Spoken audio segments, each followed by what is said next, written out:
Alina, can you start the recording? There you go. Great. Welcome everyone to our monthly Office of Public Defense Services provider call. Just so everyone is aware, these calls are recorded. They are then later posted so that providers who can't and people in the community who can't make it to the meeting at the particular time, because we know you're all busy, can access them later at their convenience when they do have time to review it so that everyone is up to date on what's going on. These are very important to us, and we really appreciate as many folks in the provider community joining us as possible. Couple of quick announcements. I just wanted to make sure, I think everyone may know this, but from the last PDSC meeting, we had a new member of the commission joined for the first time, Alton Harvey. He is a member of the service community, and so he brings a very unique perspective to the commission, and we're very happy to have him on the commission and have that perspective added to the commission in terms of broadening the variety of viewpoints that we have on the commission. So we're very happy about that. Also, just some quick announcements.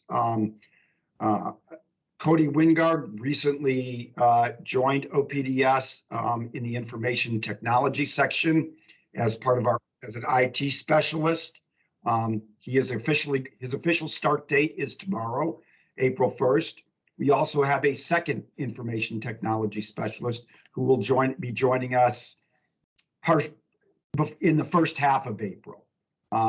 So we're hoping that is going to put us in a better position to improve all of our technology systems, ultimately help us work on our website also and improvements there, and also help us plan and work through ultimately upgrading our IT systems, which, as you all know, are really critical for us doing two things. One is being able to process payments and approve CSS requests and AP payments faster and more efficiently, and also being able to work with our providers in a more seamless way so that submitting expert requests, CSS requests, and other requests are just easier and more efficient for everyone, and then we can handle them more efficiently.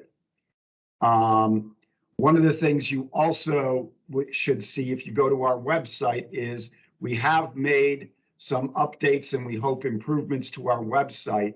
And in the biggest area of improvement and changes is in the contacts information. One of the things that was a pet peeve of mine, and I think I've certainly probably others of you, is we now have at the top bar, we have a specific button for a contact OPDS that gives contact information. So you don't have to figure out where to go to find contact information. We have also streamlined the contact information. You'll find the main line and menu options there, a general information for email requests. Then you'll further see the entire organizational staff separated by division, with the executive team, the administrative services division, and then the appellate division. And there will be contact information. There is then email and other contact information for specific types of inquiries, such as AP billing inquiries, CSS approval inquiries, and that information. So we're hoping that this streamlining will make it easier and more accessible. And then obviously having the contact us link will make it obvious from the homepage where actually to go to get this information.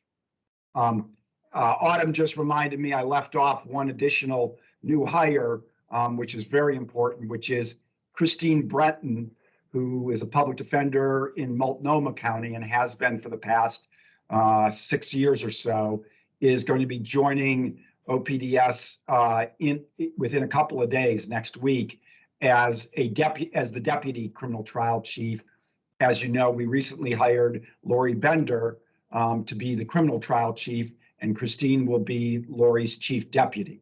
So we now have a criminal trial chief, Lori Bender. We have a juvenile trial chief, Shannon Flowers, and then each one of them have deputies. Shannon's deputy is K.O. Berger on the juvenile side, and on the criminal side, we have Christine Breton joining us on Monday, who again brings years of experience in being an actual public defender. And we think it's very important that we have actual people from the provider community who have actually done the work in these positions and not have solely, quote, administrative personnel in these positions. So one of the things I'm hoping you'll all see is that we're beefing up the actual public defense community on the administrative services side, on the business services side, so that hopefully that will help us translate the administrative and business services division, and we have more attorney and public defense professionals to help translate it and make it work between the provider community and the administrative services division. It's my perception that one of the big issues and impediments to improving in that area is there really hasn't been that significant amount of go-between between the public defense community and the business services division, where you simply have non-public defense providers in business services and the public defense community out there, and that's been very difficult. So I'm hoping by inserting more public defense people and people from the provider community on the business services side, that will be a helpful way to go forward to make us a little bit better able to match the needs of the provider community on the business services side. The other thing I just want to mention, and you'll hear it mentioned again later, is we do have, some of you may know, there was a request from the commission to have an interim PDSC commission meeting between the March meeting and the April 21st meeting. We were able to finalize the date for that and get a quorum for that just late yesterday afternoon. So this really is sort of hot off the presses. This will be April 8th in the morning. Autumn, is it 10 to 2 or did we go with 9 to 1? I think it starts at 8 actually. 8, okay. 8, so it's 8 to noon. Okay, so it's 8 to noon. There'll be more notifications coming out about that. I know this is relatively short notice, but as I just indicated, we had to figure out dates and we were short of a quorum. And as long as we didn't have a quorum, there was no date to announce. We got a quorum as of yesterday afternoon for April the 8th. Also, just one other change, it will be in person in Salem. So if you're in Salem or in the Salem area or want to come in person, we are trying to resume in-person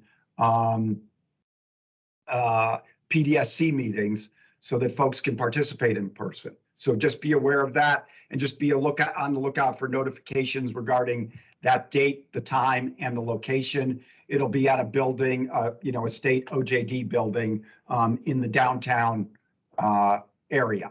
And we'll provide notification on that. I think with that, that's my opening remarks. I want to turn it over to Ralph Amador for our monthly billing update. Ralph, take it away. Good afternoon, folks. My name is Amador. I am the Budget and Finance Manager for the Public Defense Services Commission. Excuse my voice, and I may cough a few times. A nasty cough. I'm going to talk to you about information on accounts payable processing time and our case support services.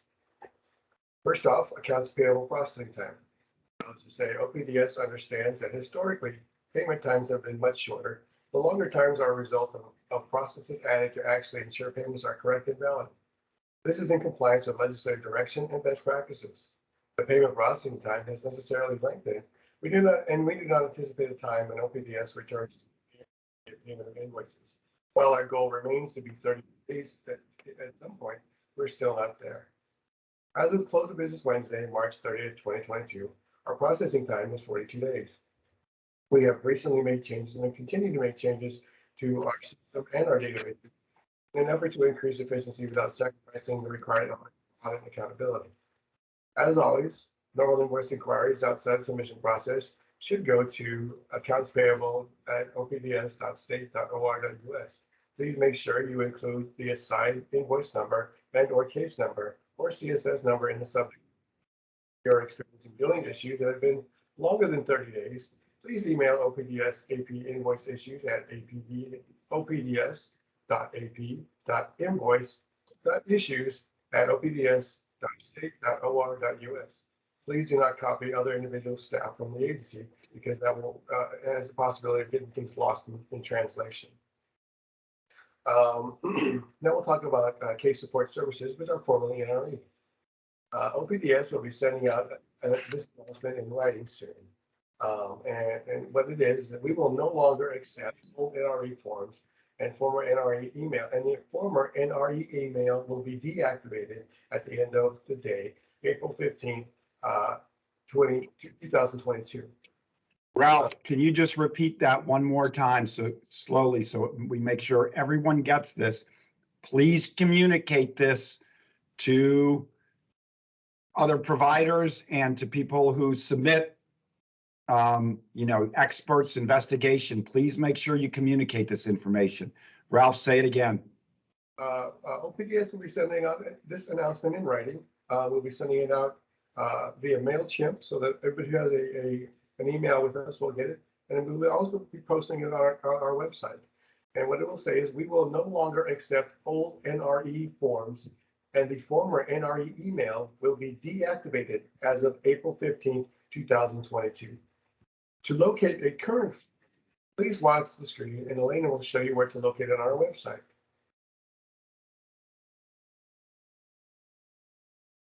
Basically, you'll click provider information, select get forms, select the case support services form accordion, and emphasize to providers that they must submit the original approval. If you have questions with the CSS submission, please send them to accounts payable at opds.state.or.us. If you have questions about, a particular CSS, send that request to css@opds.state.or.us. And these are our new email addresses that we'd like to share. Make sure you see those things. Again, these will be posted on the website, and they should go out with the MailChimp as well.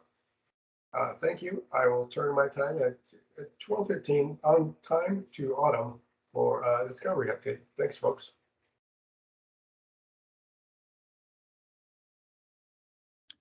Thank you, Ralph.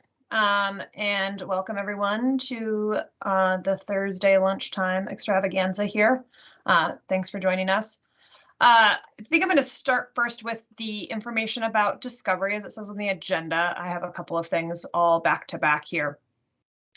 So number one is that everyone who is registered with our MailChimp should have received the letter that we sent out on updates on Discovery post-legislative session. I believe that's basically the title of the memo. That went out on 3/21 and is also located on the front page of our website as well if you want to review the entire communication.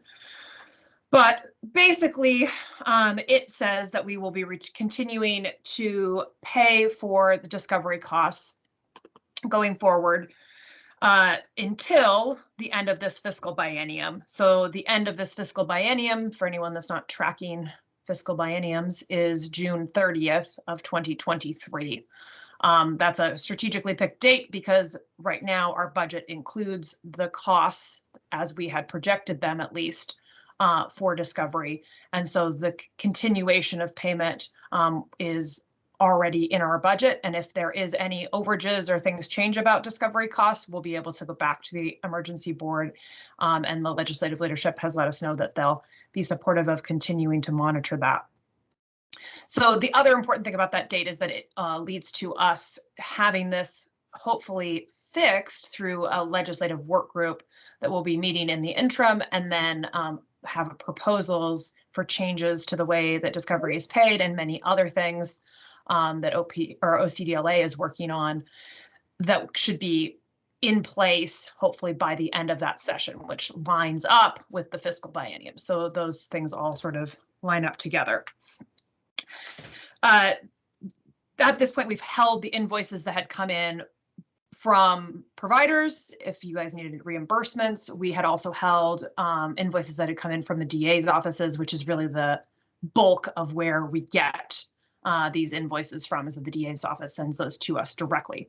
So we've held those. They are now being paid, and we will continue to pay them up while we work on this this situation. And just so everyone knows, because I think there was questions last time, this information has also gone out to legislative leadership, ODAA, the Oregon Association of Counties.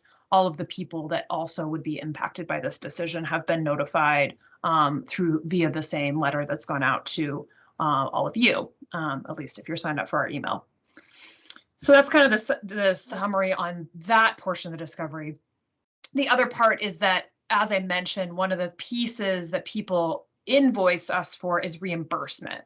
And the reason I bring that up is because reimbursement is not the most usual way in which we get bills for discovery. So discovery obviously is what the state is required to give you in each criminal case.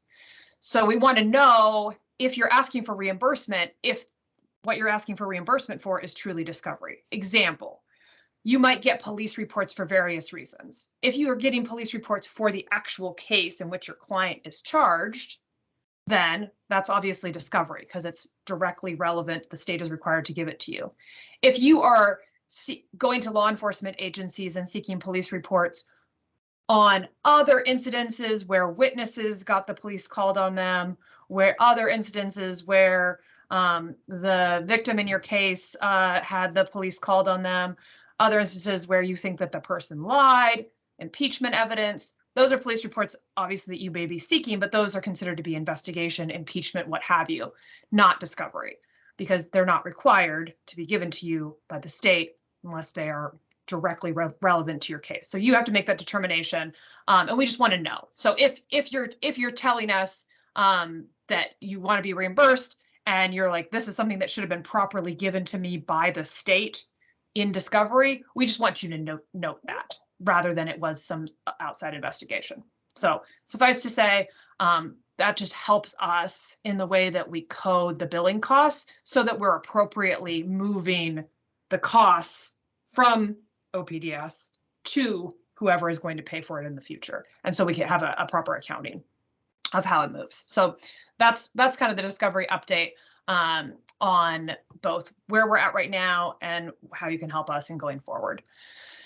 The next thing on the agenda is the legislative update in general. So I'm going to be forward looking because at the last provider call, I gave a generalized update of what happened during the legislative session in January. And the next thing we're looking forward to is the legislative days that happen. And we've been calling it the May e-board over time because of the way that the calendar falls. It's actually going to be starting on June 1st, but I think we're still going to call it May e-board, kind of in quotes, because it's right at the end of May there. So right now we're still continuing to meet with our legislative fiscal office staff to coordinate with them what they need from us going forward into that e-board meeting.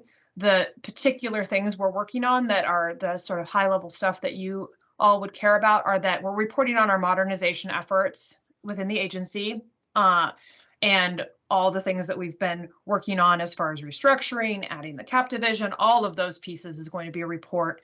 We're going to have a report on contract changes. So Steve is at the end of my portion here is going to be talking a little bit about where the contract changes are going, but we'll be talking to the legislative fiscal office about that. All of that is to solidify the information that the Legislative Fiscal Office needs and the legislature needs with the emergency board in order for us to request the $100 million holdback. So the goals are obviously to receive that money. It fills out our budget, and we are acting as though it exists, and we will be asking for it formally in this process through the May e-board.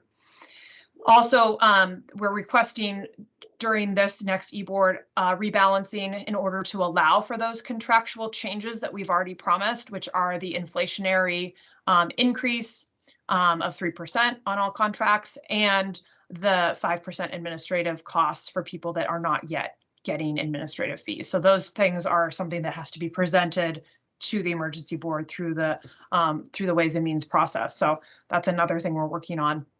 And then the other thing we'll be working on is any policy option packages, which are kind of like placeholders for bills or options for things that we might need more money for into the future. And so right now is when we develop those. The legislative cycle is very long, and so we need to know now what we might be putting as a bill for next January and into the long session of next year, right around this time. So, through April, we'll be working on those topics as well. So that's kind of a preview of where we're looking going forward for a legislative update.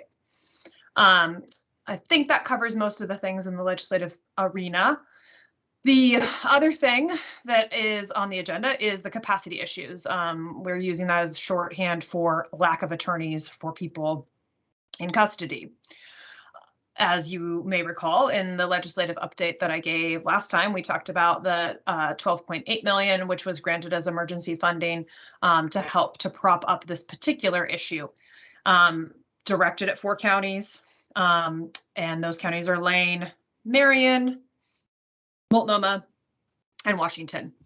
And each of those counties have a certain number of people that we have contracts with, and we have reached out to all of the entities within those jurisdictions to ask them what kind of growth they might be able to have within their office, where they might be able to add capacity within their jurisdictions by adding outside attorneys that aren't doing the work into their office, so that in the total jurisdiction we have more attorneys. That's really the point of this money.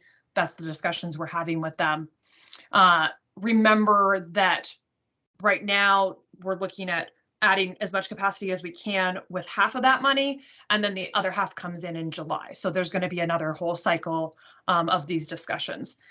I know that many of you, this does not impact in any way because you aren't in those jurisdictions, but we've been having ongoing communications with the people in the jurisdictions and the entities that said they might be able to grow. I don't believe that any of them have yet been finalized, but those discussions are ongoing. Additionally, on the capacity issue, I want to bring up something that that pops up in the press, that pops up, maybe if you're talking to your trial court administrators, is that the numbers that we send out each Friday of people that are unrepresented and people that need attorneys and, a priority list and all of that is not indicative of the entire issue.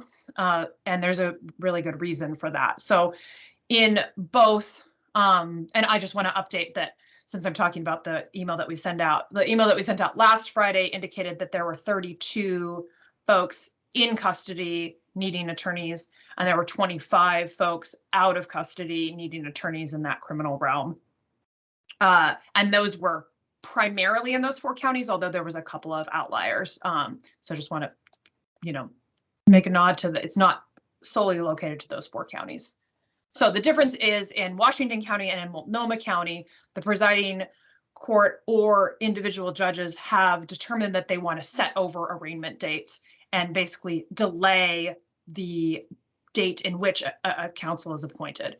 So because of that, those people and the folks that have those set over arraignment dates are not forwarded to OPDS, and we don't learn that those people don't have attorneys because they're just out of custody people that are being set over in the hopes that we'll be able to uptick and pull more people in those 2 big jurisdictions. So when you hear in the news, it's 150 people. When Mike Schmidt writes in his op-ed, it's like 150 unrepresented people.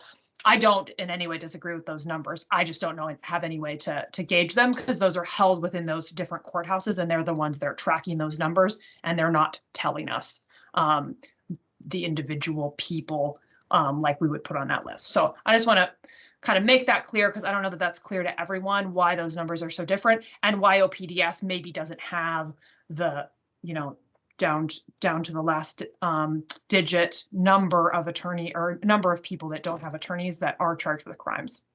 So that's really the kind of biggest picture of the capacity issues.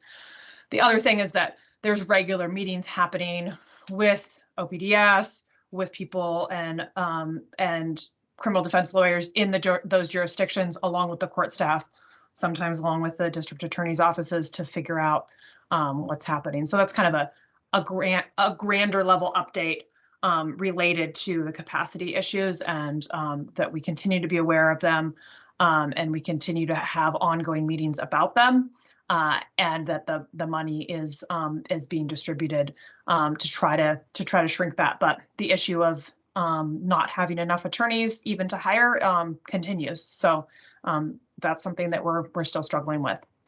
That pretty much caps off my part of the agenda, and I'm going to turn it back over to Steve for a contracts update.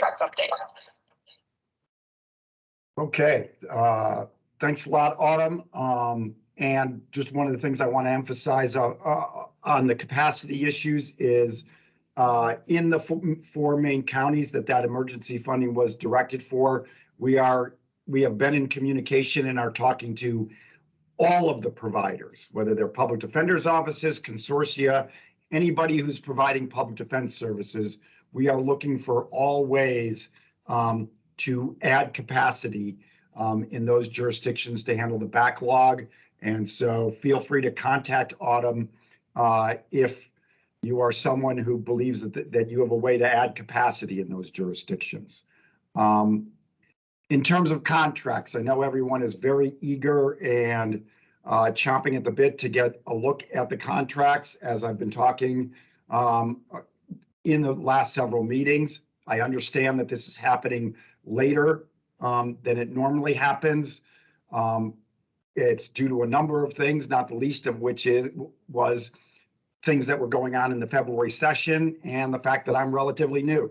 And so it's taking me a while to get up to speed in terms of things we need to do. And also the fact that having heard a lot from the provider community, the judiciary, all stakeholders in this about how the current contract model is performing, that we need to try and make some improvements, that there are issues with the current contracts. And so I've been trying to work on that.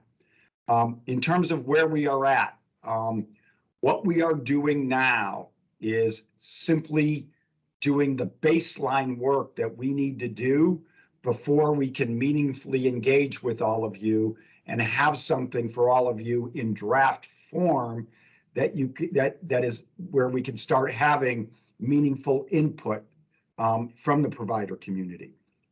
It's, in this time frame at least, it's not particularly helpful to just have an open-ended discussion untethered to anything in reality or in the numbers. It's not a good use of your time, and it's not a good use of anybody else's time. So we are simply crunching numbers. We are looking at our budget numbers, coming up with looking at what we are forecasting in terms of our capacity needs, our FTE needs for all of the different case types that we handle, all of the different criminal case types from murders down to misdemeanors. Juvenile, we've got delinquency and care and dependency, we've got civil commitments, we've got contempts and probation violations, we've got PCR. So there's just a lot of numbers crunching that needs to do before we can give you information that we can then start having a dialogue and an interaction in terms of what we can do to meet those needs, given our budgetary constraints. Also, I just want to highlight for everyone, this coming year is particularly challenging in terms of forecasting, and I don't think that's going to come as any great surprise to any of you all. All of the Really good data is not particularly recent because it's from 2017, 18, 19. All of the really recent data from like 2021 and 21 and go from 1920 and 2021 is not particularly good data because it's COVID, pandemic affected data. And obviously COVID and pandemic affected data affected different jurisdictions very differently, depending on how the different court systems decided to handle the pandemic. And so it's proving really challenging to come up with good forecasting for this next year. But we are working on that. We've had several 3-hour meetings. We are hoping that prior to the next PDSC meeting, in advance of that April 8th meeting, we will have a good general outline of what we believe our needs, our contracting needs and availability is by various case types, by jurisdictions, and what we think we can do in terms of caseload standards and pay structure within our budget to meet those. What we present to the PDSC is only going to be a very rough outline and draft. We will then also, once we get the PDSC input on the 8th, then be in a position shortly thereafter to get that out to all of you in the provider community so that we can start having an interaction and get feedback and input from the provider community. But again, what's being sent out is a draft, sort of basically outline and give you a pretty good idea of the direction we're headed, where there are changes, where there aren't changes, so that then we can refine it between that April 8th PDSC meeting and then the April 21st and May meeting, so that we can then finalize, come up with more final contracts that can then go out to the community so that we can actually get finalized signed contracts to the PDSC, if not by some maybe by the May meeting and the bulk by the June meeting. But there will continually be, once we get to the April 8th PDSC meeting, from then until the June meeting and the end June 30th, there will then be multiple opportunities and ways for us to get feedback and input from the provider community as we refine the contracts. But we've got to have something at least on paper that everybody can look at as a starting point, as a reference point that we can all discuss off of, because as again, I said, just having a generalized discussion in the air without any information about the constraints that we're operating under, which are basically what you all know, which is what is the FTE by case types available? What is the FTE forecast by case type in terms of what we think the caseloads will look like? And then what's the budget that we've got to meet that? And until we've just got the numbers crunched, once we do that, which we hope we'll have done by midweek next week, then we will be in a position to then have a meaningful dialogue about working under those constraints. What's the best way that we can go about meeting those needs with the budget we've got? And again, this will all be tied in to and come off of the April 8th PDSC meeting. So I would encourage you to, if you can, attend that, whether it's remotely or in person, and then look for immediately after that, the following week, some basic outlines and drafts to be coming to you so that we can begin this input and dialogue portion. Just to give you an idea, and one of the things we are going to try and do is do some improvements in terms of the caseloads, makes some as narrow a changes as we can make, but still capture the changes we need within the contract language, and then address some issues in terms of pay scale. But we're going to try. We're going to try and go smaller rather than larger because of the time frame we're operating in, and also in understanding that there's a long session coming up next spring, and that's where we may be looking at larger and bigger changes through the policy option packages that Autumn referenced in her legislative update. So be on the lookout for things. There's that April 8th PDSC meeting, and then shortly thereafter, be on the lookout for draft rough outlines of contracts that we can begin getting input from all of you on.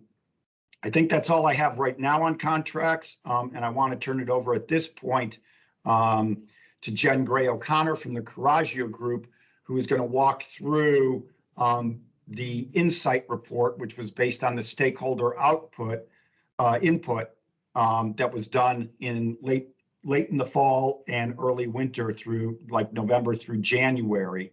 One of the things I want to emphasize to everyone, this was presented in some detail at the March 17th commission meeting. In addition, I just want everyone to be aware and make sure this is something that we ourselves wanted to do because we are aware from our informal and these provider calls and what else we hear from the community that obviously there are lots of issues between the provider community and OPDS. So we wanted to do this formal outreach to everyone so that we could get all of the bad negative information, because we need that, because these are all represent areas that we need to start improving in. So the whole purpose of this was not to pat ourselves on the back. So this was not to like talk about how great we're doing. This is to find out what are all of the problems. As I'm coming in as a new director, we have a new management team we've talked about. We want to see, okay, what are all the problems? Where are all the places where we're falling short so that we can create an organized, systemic, strategic plan over the course of the next year or more to actually start to address these things. So that's the purpose of this. This is something we ourselves wanted to get. We also wanted to make sure that we were not there was an arm's length distance between the agency and actually getting the data and information, getting all of this information, and then compiling it into a report and into data forms. That's why we engaged the Coraggio Group to create that distance so they could act independently of us in taking in all of this information.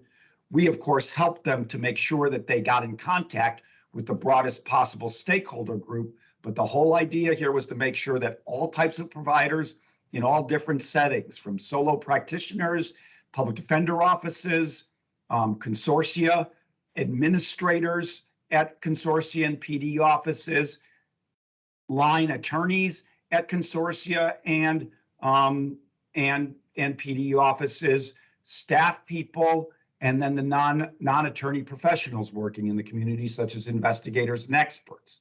So we did give them information on all the different parts, but we wanted to have somebody independent from OPDS compile the information and then analyze it and produce the report. So Jen, I'm going to turn it over to you and you can walk through all the details of what you got. Great, thank you, Dr. Singer.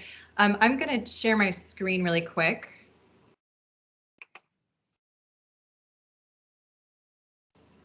So I want to take you through the Insight Report presentation. The Insight Report itself is public facing, and we were able to present the details and our findings in the last PSC meeting. And so the purpose of this presentation is really to give you a little bit more information about the methodology and the approach that we took in order to gather that feedback. So most of what I'll be speaking to is just what is the process we used and how did we collect this information. So just to center, though, as Director Singer mentioned, the purpose of this report is really to shore up areas of improvement. And so we really have sort of a three-purpose model for this Insight Report. The first is to engage stakeholders. The second is to increase the feedback capacity for the agency to be able to do this same kind of feedback loops into the future. And then the last is really to inform the agency future planning. So the reason that we ask the questions that we ask are so that we can gather information for the purposes of strategic planning. And so that's something to keep in mind, because there are other purposes for gathering feedback and research, but for us it was really to help the agency think about a strategic plan into the future.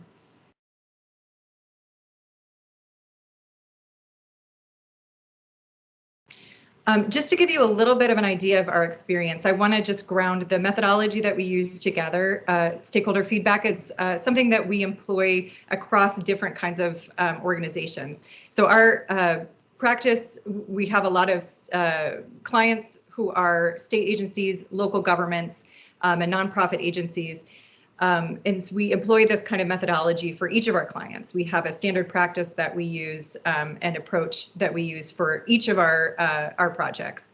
So we've worked with over 120 different state and local government agencies and use this approach throughout each of them. And so part of it is there's a Coraggio approach. I will also say my background is in social science research and sociology. I also serve on the International Association for Public Participation. And so my real focus is on stakeholder engagement and bringing best equitable practices to this kind of engagement. So I want to give you a little picture of what our process is. And so I don't want you to have to read every single one of these bullets. It's just really to give you a picture of how this work fits into the rest of the work that we're doing with the agency. And so you can see we always approach a project in these 3 different phases. The first one is get clear. And so that's really about this feedback process. So we're not experts in your fields. So our intention is to get all the background data that we can and ask the questions about future planning and about priorities so that we can inform the agency what their stakeholders are interested in, what their priorities are.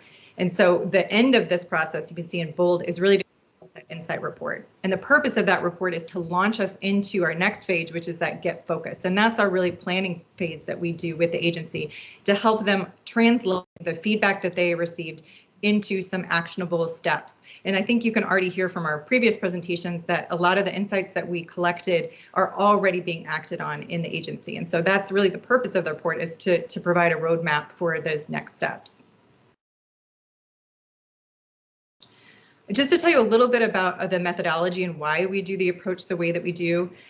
So we're interested in creating not only breadth of feedback, but also making sure that we're getting depth of feedback from stakeholders with a lot of knowledge. And so this matrix just shows you how we think about the different quadrants of collected data. So you can see we're looking at, is it a group kind of data processing, or is it an individual giving us information?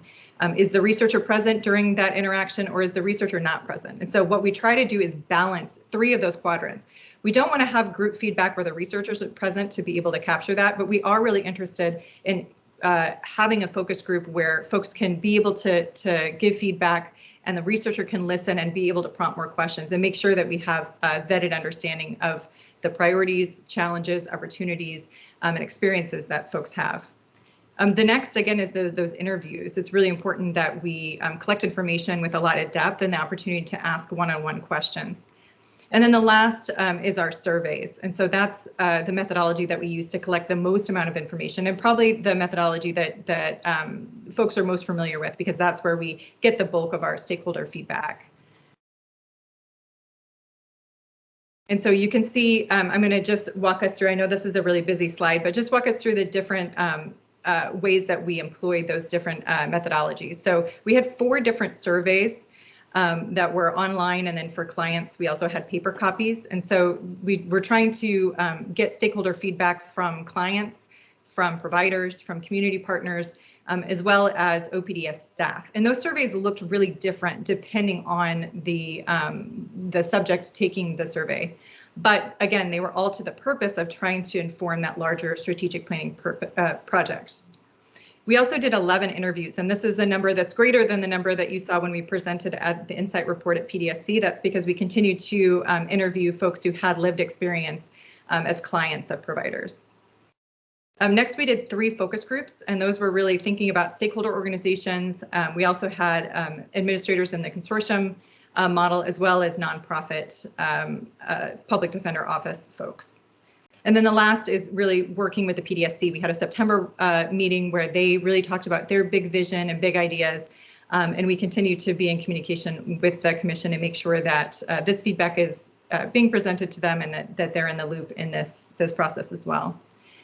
And I just want to highlight the last two parts of this slide. One is just to give you a little bit of a picture on the provider response data. We tried to get even representation of various stakeholders within that category. So you can see have pretty good balance between those folks who are in nonprofit public defender's office, those folks in the consortia or law offices, and then folks who are paid through what is now the CSS process. In the organizations that we worked through, you can see bulleted out of a kind of handful of organizations that we reached out to. And just to queue up on this methodology, we work closely with the agency to identify stakeholders. And that list was presented at the PDSC back in September to make sure that it was publicly available and that folks could comment and add to that list. And then we asked the agency to assist us in outreach for the survey and for interview contacts and for focus groups. And the reason for that is that we want to build those relationships. We do not want to have a transactional relationship to this project. We want to make sure that the agency is involved to the degree that they are building those research and feedback capacities, and they are building those relationships. And so the agency reached out to did an email distribution through consortium. They did request through OJD to distribute the email, really tried to ask all of their contacts to take the survey, to participate in focus groups, and to really help us inform the process so that we can have a broad base of stakeholder input.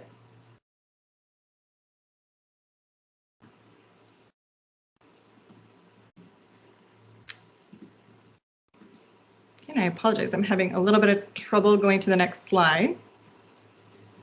There we go. Okay, I also wanted to just highlight that the other way in which we really thought about the breadth of our methodology is thinking about a statewide distribution. And this is difficult in more rural areas, but this graph kind of shows you the percentage of folks that we were able to get a survey response from in each of these different judicial regions. You see at the end, the other category is just folks who did not provide their zip code. So that's our other category.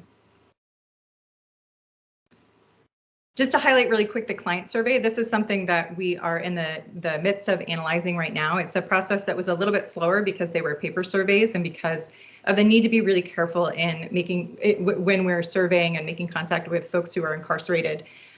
They're vulnerable and sensitive subjects, and so we go through extra steps of review and making sure that we're contacting them in a way that is going to protect their confidentiality and going to be easy for them to be able to reply back. And so we translated the survey into English, Spanish, and Chiquis, and that survey was available online as well as in paper copies, which we asked our community partners to help us distribute. And we also did paper copies to jails and state hospitals. We worked really closely with the DOJ, with the Department of Corrections, but weren't able to get into those facilities quite yet. So this is kind of an ongoing research capacity that we're trying to build for the agency. But again, there are lots of steps and learnings through the process in terms of how to receive bulk mail, whether or not you can have staples on a survey, lots of these kind of little learnings that we learned along the way. And that is something that the agency itself can now utilize for future feedback that they want to collect. We also distributed paper copies through our community and partner providers. We wanted to make sure that providers also knew that this was an ongoing point of research and that they were involved in the process too. And then our kind of last step, and probably the longest step, is inputting those paper surveys back onto an online system for our analysis.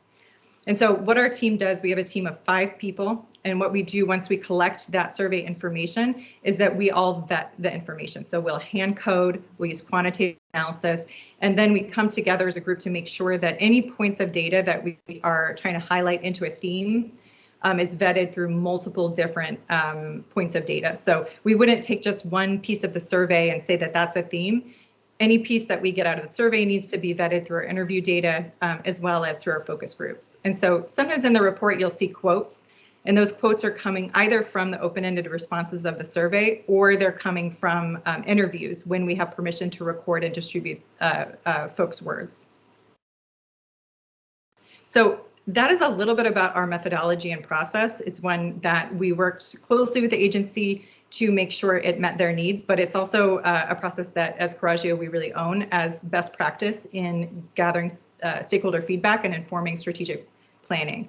And so again, the types of questions that we're asking are the questions that we come to the table with, and that those are the questions that we often ask all of our clients about priorities, opportunities, challenges, and what folks would like to see in a future strategic plan. So just really quickly, I'm going to go through 3 of the main findings, and I think that these will be really resonant to the work and interventions that we've already talked about today. The first is obviously that the agency has a lot of challenges implementing and overseeing its operations, especially in the contracting and payment process. We also looked at procedures and policies that were a hindrance to the agency being able to have a functioning service delivery model. So of all the takeaways of the feedback that we received, the biggest one was really thinking about how the current service delivery is insufficient right now to meet the needs of providing that high quality representation. We also found that there were important differences within the provider community, and this is all familiar to you all, because of the different contracting processes. They're creating friction within the provider community because there are differences in the way that folks are accessing funding and the way that they're doing their work. And then the last is really the information that we got from investigators and translators and other folks who were paid through the CSS process. It was particularly frustrating for them to gather information from the website, to be able to be in contact with folks, and then to be able to get timely payment for their work. And so that, for the stakeholders we talked to, that was a really big pain point in the process for them. And you can see that the graph that's here, the open-ended question that we asked was, where does the agency need to improve? And of the universe of responses, of the almost 400 responses that we got, the top 3 were really about the payment speed, the payment amount, and then the contract process itself. This seems to be the biggest pain point for folks in the provider community. Okay, the second theme came up was thinking again about that quality, the mission of the agency to deliver high quality representation. We found that this model is not sufficient to meet that mission. And part of that was thinking about the provider caseload. There are some differences between folks in the consortium model and in public defender's office in the way that they view caseloads, but overall stakeholders said that the caseloads are really too high and that is a real barrier for them to be able to provide that high quality service. The other point that we wanted to draw out is when we ask questions about the agency's role, stakeholder feedback was that they want OPDS to be able to provide that quality oversight and accountability to providers. So making sure that they're a leader in being able to both offer support as well as accountability to the current quality of representation. And the last theme that I want to highlight is just thinking about those stakeholder relationships. So we found that relationship building within that public defense stakeholders is really one of the keys to improving the public defense system. So creating a better bridge between the provider community and the agency is an essential ingredient in making the system better. Participants overwhelmingly said that they want a stronger connection to the agency, and they want the agency to have a stronger connection to the state legislature, to be able to be more transparent, to be able to be more visible to the state legislator as something that that's an agency that is really improving and working towards the goals that they set out. And then the last point is thinking about the agency's relationship to those communities that are most burdened by structural barriers and inequalities. By statute, the agency is an equity-focused organization, but we found that stakeholders would like to see the agency become more fluent in the language of diversity, equity, inclusion as a state agency, as well as be able to really be attentive and speak and be a leader in efforts to try and address the burdens of inequality within our state. I'm going to go ahead and stop there because I want to make sure that I have some time to answer any questions or just be here to provide any other context. But I know that was really quick. I encourage you, if you'd like to view the Insight report, that gives you a lot more details. But for us, this is a report that works very well in the methodology that we typically employ and really shored up, I think, for the agency, the insights that they are trying to address through the work that they're doing now. So thank you all very much for your time and your participation in this feedback. It was really important to the process and important to the future. Thanks so much, Jen. Really appreciate it. And just so everyone knows, all of this information is now going to, has gone to the commission and is going to feed into the strategic planning process. So it's not like all this information is then just going to be there and we have it all. It is going to feed into and be part of the strategic planning process in terms of how things look over the next short to medium term and longer term, and the areas we need to address and work on and focus on in the strategic plan. Also, in the strategic planning process, this will not be the only way in which that the commission and gets input, and there is input from the provider community into the strategic planning process. There will also be more opportunities to dig deeper in to some of the specific areas with all segments of the provider community during the strategic planning process. So that all of this will go into it, but this is the beginning of that input. It is by no means the end or all of the input. The provider community, there will be more opportunities as the commission gets into the strategic planning process for all segments of the provider community to have input and get more one-on-one or through group presentations and group interaction with the commission and with the agency, so that this is a continual feedback process as we go through the strategic planning process. So that's really important to know. I think now, given the time, what I want to do is briefly address some of the questions in the Q&A that we got in advance of the provider call. There were two questions from Gina Hall and Rick Valentine that were both addressed to the invoice processing time, which, as you can see from the insight report, was the leading concern that we received in terms of our input from the provider community. And it was about invoice processing times. And I'm going to re-emphasize what Mr. Amador said today and has said at the last couple of provider calls. We know that historically, there were long periods of time where the processing time was just a couple of days turnaround. Okay. The problem is that, and we will never get back to that sort of processing time, because that processing time involved no review process, no financial controls, none of the things that we need to be doing and that the legislature has directed and insisted that we do. So the lengthened processing times are primarily the result of us instituting financial controls and a review process mechanism that always should have been there, never was there, and that the legislature is now insisting that we have. We are going to work to try and get it, make it smoother, make it easier on providers through improvements in technology and streamlining other things. But as we have said, the state standard, and this is no different than the state standard in many, if not most other state governments, it is different than the private sector. It is generally 45 days. It was 45 days in several of the jurisdictions I've practiced in front of. We want to do better than that. We don't want to set that's the outermost goal, is to keep it under that. Our goal is to get closer to 30 days processing time, and we're going to continue to work towards that. But that's where things are at. 45 days is the outermost that we'd like to be at. That is the state standard, and that is the standard in other states. We're going to try and get it to be less than that and closer to 30 days, but we are going to be working on that. But it's not going to go back to a couple of days. That's never going to happen because that simply does not allow for the financial controls, accountability, transparency, and oversight that the legislature is insisting upon.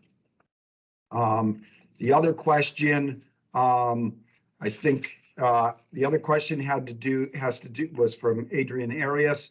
It was regarding what percentage of cases with attorney representation through OPDS require language access services, interpretation services, and do we know the total number of cases in which this is required?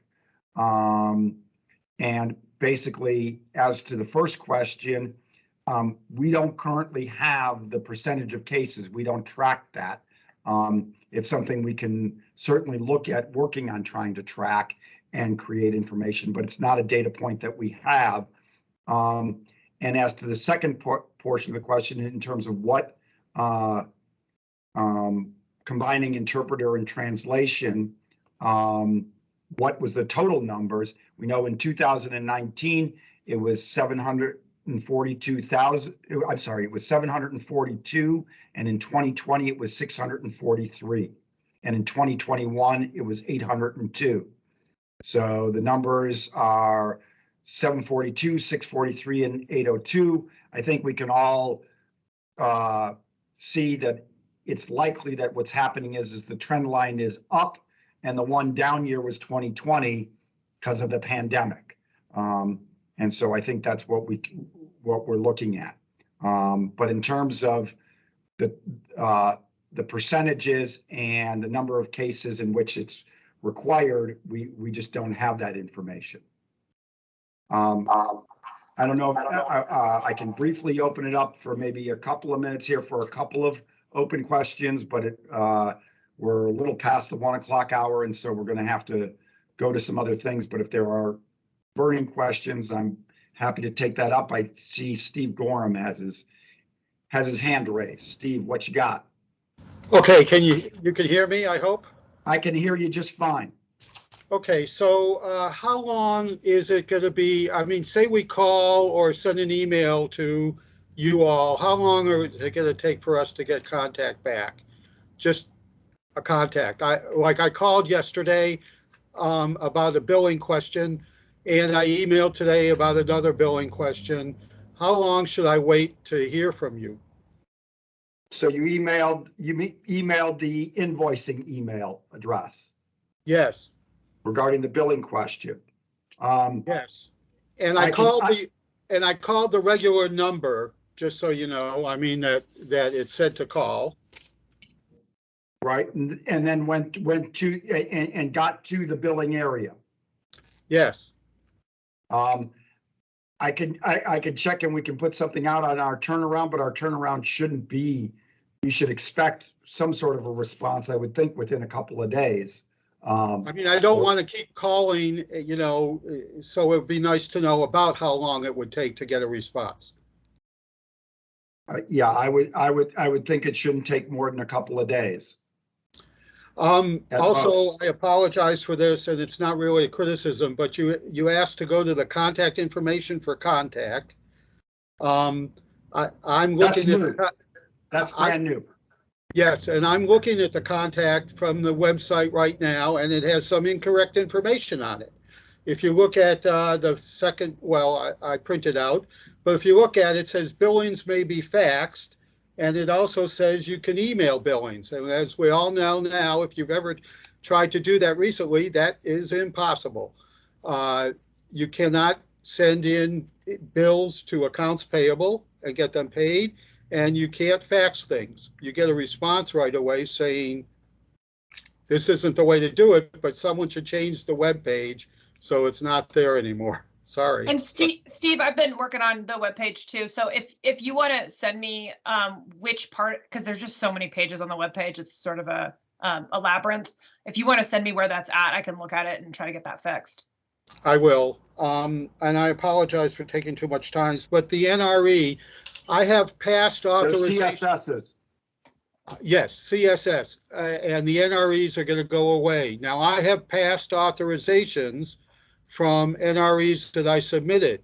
I assume those are going to still be paid under the CSS system. Yes. But if not, how do we get those paid after? Now, after past ones already approved will be paid through the already through the new approved? CSS system. I'm sorry, I didn't hear the answer. The answer is yes. If we have a past authorization that's already been approved, we throw it in through the CSS system and they will get paid. Yes. Thank you. Appreciate it. I think I see one other person with their hand up. Can't see who it is. I believe that was Steve Gorham. Got it. Okay. Great. Then I think at this point that concludes our March monthly provider call. Again, a reminder about the April 8th meeting. And Steve, could I And, just add at yes. the end here? We just want to emphasize that this meeting, is recorded, and a copy of the comments and the questions as a part of this will be made available on the OPDS website within 24 hours of the meeting being done. And we have that. We should be sending out the agenda pretty shortly for the April 8th meeting, which will give more detail about that meeting for everyone. Great. Thanks, and see you all at the April 8th PDSC meeting. Thanks. Thanks, everyone.